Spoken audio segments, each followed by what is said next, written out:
Creo que se reeditó y se ha agotado el libro en la BAC, ¿no? Mis noticias, desde luego, ahora mismo consultando la página web de la Biblioteca de Autores Gitanos, que no está disponible, o sea, que se ha agotado. Efectivamente ha sido un libro de referencia absoluto para bucear en esta tragedia. Y este libro de Vicente Cárcel, bueno, pues en el fondo se apoya, pero es un libro más de divulgación y de, bueno, pues para ir punteando todos los aspectos. Decía usted bien que alrededor de 6.000, 7.000 eclesiásticos, pero luego hay que contar seguramente unos 3.000, dice Vicente Cárcel, entre personas de la acción católica, de otros movimientos, mujeres, etcétera, que desde luego fueron asesinados justamente por causa de su fe, aunque no fuesen eclesiásticos. Es decir, hubo diócesis enteras en las que, por ejemplo, más del 50% del clero secular fue asesinado. En Madrid el 39%, según los datos de Vicente Cárcel, y no es de las, aunque en términos absolutos sí es la que tuvo mayor número de sacerdotes asesinados, en términos relativos no es la mayor.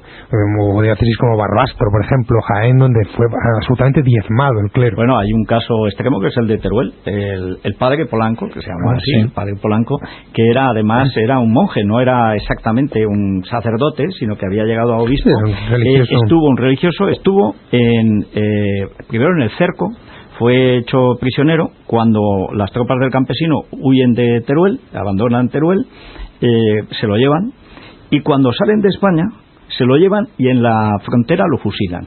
Pero en la frontera con Francia, si ya sin ninguna necesidad lo matan a él, lo matan a un niño de 14 años que era pues el familiar, como se decía entonces, y a otras personas que se habían llevado del seminario, algunos religiosos y otros pues que estaban ligados a la Iglesia, a veces por razones familiares, como sucede en la guerra. Este libro, La gran persecución de Vicente Cárcel, está en Planeta. Planeta Testimonio, efectivamente. Y hay otro libro que entrevistamos al autor, que se publicó hace 2 años en Fénix, que es Ángel David Martín Rubio, que es un joven sacerdote extremeño que actualmente está en Roma y que hizo primero una monografía breve y después publicó en Fénix un libro que se llama Paz, Piedad, Perdón y Verdad.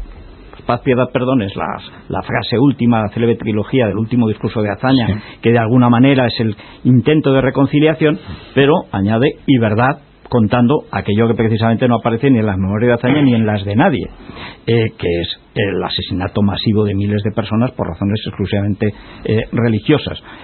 Pero además no religiosas porque le impusieran la religión a nadie, sino porque habían ido a misa o eran curas, etcétera. Bueno, ese está publicado en Fénix, Ángel David Martín Rubio, Paz, Piedad, Perdón y Verdad. Pero volviendo al libro ya antes de volver al libro de César, hay una última cuestión que es de carácter que en Europa causó verdadera sensación y que cuanto más vueltas le da uno, es más llamativo. No sé si la frase es de Peggy o es de Claudel, pero dijo 7.000 asesinatos y ni una apostasía. No sé cómo es la frase exacta, pero ese es el sentido. Bueno, es que en Francia y en otros sitios donde luego vinieron de Irlanda, de Francia, voluntarios al bando nacional, venían precisamente por el carácter martirial, sacrificial, que asumieron muchos católicos que sabían que los mataban por eso y lo admitían.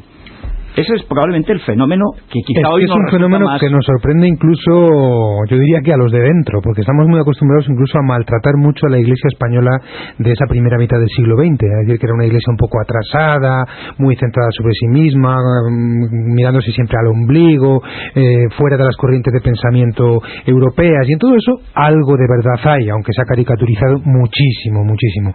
Y yo creo que en cierto modo esta respuesta absolutamente inesperada de una valentía, de una dignidad, no sé, de una, en un término eclesial tradicional podríamos hablar de esta parresía, es decir, este valor propio de la fe, yo creo que sorprende a propios y a extraños. Es auténticamente un misterio, es un fruto de la Iglesia en España en ese momento. Los intelectuales católicos franceses que vivían, bueno, pues en un conflicto, no, por suerte para ellos, no tan dramático como resultó el de España, pero un conflicto radical, bueno, culturalmente radical.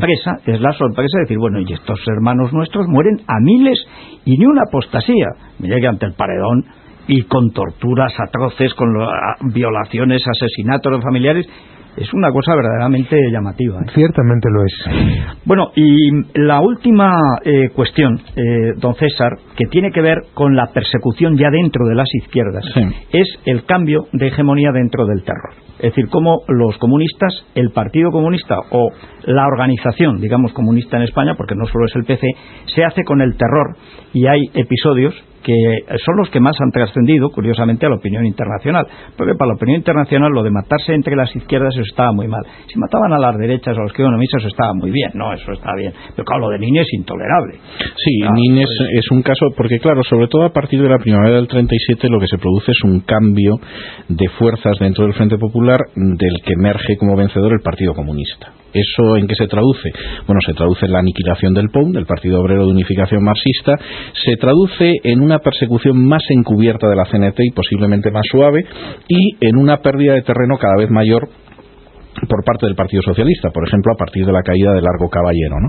En este sentido, claro, el episodio del asesinato de Nin, que conocía todo el mundo, es decir, yo creo que una de las cosas que a mí me ha causado sobrecogimiento dentro de las muchas a la hora de preparar el libro, es, por ejemplo, cómo miente Julián Zugazagoitia en sus memorias. Es decir, son unas memorias que uno lee y le daría la sensación de que son las memorias de un hombre honrado, pero sin embargo, cuando uno empieza a contrastar los datos con otros libros, lo que llegas es a la conclusión de que era un gran cínico y un encubridor de asesinatos a sabiendas, entre ellos, por ejemplo, el de Nin, y eso es algo absolutamente vergonzoso, que en absoluto lava el hecho de que le fusilaran en la posguerra, ni mucho menos.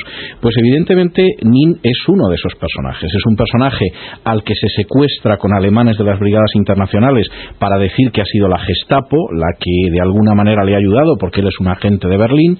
Después se organiza una campaña en la que se acusa al POUM de ser agente de Franco y de Hitler. De hecho, los famosos carteles que pintaba el POUM de dónde está Nin, los comunistas por debajo ponían en Burgos o en Berlín, o en Salamanca o en Berlín, para decir que era lo que sucedía, y sin embargo se sabe cómo se le torturó y cómo se pensaba organizar una especie de procesos de Moscú en España basados en Nin, solo que Nin aguantó para desesperación de los torturadores soviéticos. Lo desollaron, lo acabaron finalmente desollándolo, y efectivamente ya era imposible procesarlo, y además no se quebró. Pero todo el mundo sabía en qué chalet estaba Nin. Todo el mundo sabía dónde estaba detenido. Lo sabía hasta el representante del PNV en el gobierno republicano. Lo sabían, por ejemplo, oficiales nacionalistas vascos, que así se lo confesaron a otras personas, y sin embargo nadie quería intervenir, porque nadie quería chocar con un partido comunista que se iba haciendo omnipotente. Tan omnipotente que, como aparece en los últimos documentos que yo reproduzco en el libro, documentos soviéticos, llegó a un pacto con Negrín en el que se dice claramente